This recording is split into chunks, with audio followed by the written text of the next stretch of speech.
What is up, guys, and welcome back to a brand new video. And today I'm back again, but this time I'm doing my positives and negatives from Smackdown on Tuesday night.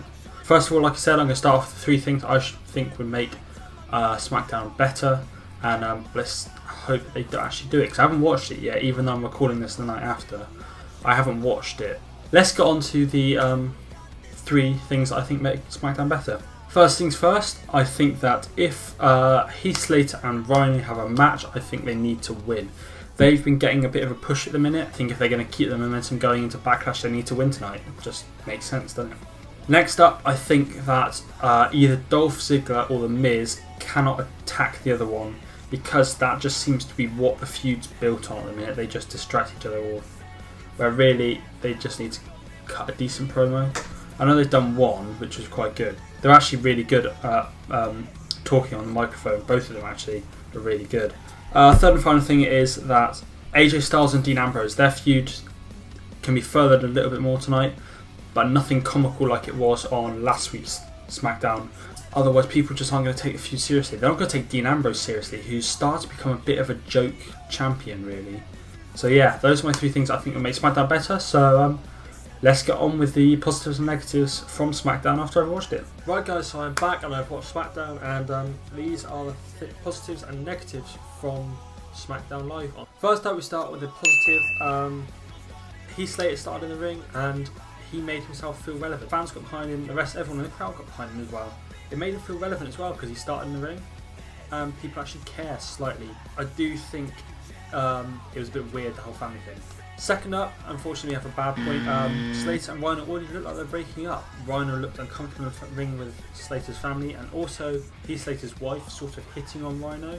It just feels like they're already pushing for them to break up before they've really been together. Carmella and Alexa Bliss feel relevant already. Their promo was brilliant. They came in and made themselves feel at home with Natalya and Becky Lynch. Granted, Becky Lynch is still quite new compared to Natalya, but Carmella and Alexa Bliss look like they've been there for ages, and that's brilliant for the SmackDown women's roster, because they need to start getting themselves built up. Because that brings me on to my second bad point. SmackDown still feels like second fiddle. And that brings me on to my second bad point. Unfortunately, SmackDown's women's division still feels second fiddle to the Raw women's division. Thinking of Raw, you've got Bayley, you've got Sasha Banks, you've got Charlotte, and you've got Dana Brooke. But those 3 are the big 3 in the women's division across the WWE right now. And Raw still feels like they're better. Next up, Miz and Ziggler encounter done perfectly. What I mean by this is, at the beginning I said that they shouldn't really cost the other one their match if one of them had a match. The Miz had a match, Dolph Ziggler didn't. And it was done brilliantly. Dolph Ziggler tried to get involved, The Miz countered it, and then still managed to win his match as well. Then The Miz was using his wife to collect his title when Dolph Ziggler had it, which shows Miz as that cowardly thing he's always been, and it cements him as the heel and cements Dolph Ziggler as the face in this situation. I'm actually quite excited for that match. Next up, the Usos turned heel. That was a fantastic positive, if I'm honest, because they've, for a while, since probably the end of their last title run, just been completely irrelevant. No one's really cared. They had the whole thing with Roman Reigns, but they turned heel, and it's looking like they're going to be pushed into a feud with American Alpha, which will benefit both parties. The Usos will get relevance again, and American Alpha will get pushed with being in the ring with, I want to say veterans, they're not really veterans, but experienced wrestlers from WWE that have been in the business for years.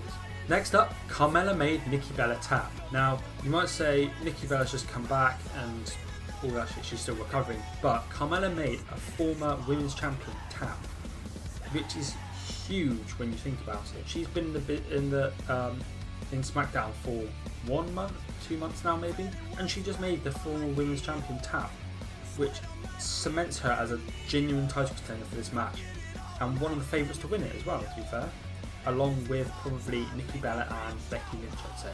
Next up, another positive again. This is getting really good. Heath Slater and Rhino win their match. This was fantastic for them because it keeps their momentum going for the final at Backlash for the tag team tournament, and they won clean and convincingly against the Hype Bros. It does lead on to a bit of a bad point though. The Hype Bros are still going to be one of the tag teams that no one cares about. And Zack Ryder was the Intercontinental Champion at the end of WrestleMania, and he's just faded away. Next up we have our final positive, to be fair.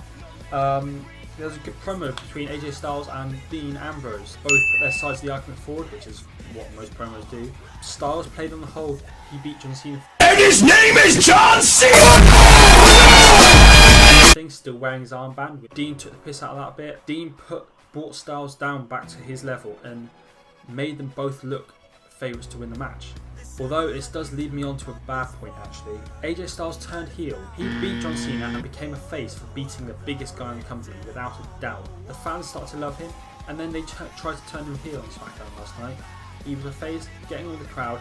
Dean Ambrose is sort of a face, so it was a face v face thing.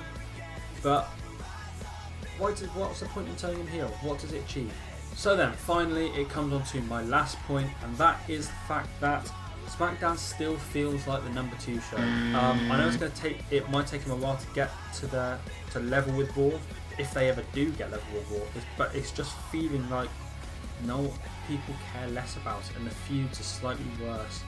WWE care less about it, and you have to think about the main title picture at the minute. In SmackDown, you have Dean Ambrose and AJ Styles, 2 massive guys in the business. Raw, Rollins, Kevin Owens, Finn Balor to an extent, even though he's out injured, and Roman Reigns, who's coming back into it and is a fantastic wrestler. People care about the Raw roster more. Granted, that's for the shitty Universal Championship, but they care about the people. And personally, I'm more interested in the Raw Universal Championship feud than I am about SmackDown. And I'm looking forward to Clash of Champions more than I am Backlash and so on. Yeah, that's it then. So as you can see, there are more positives than there are negatives this week. However, like I said, SmackDown still feels slightly worse than Raw. Those are my positives and negatives from SmackDown on Tuesday night. I hope you enjoy. If you agree or disagree with my points, then comment below. Also, like and share the video as much as possible. Subscribe if you're new around here, that would be very happy indeed. And I will see you again next time, so thank you and goodbye.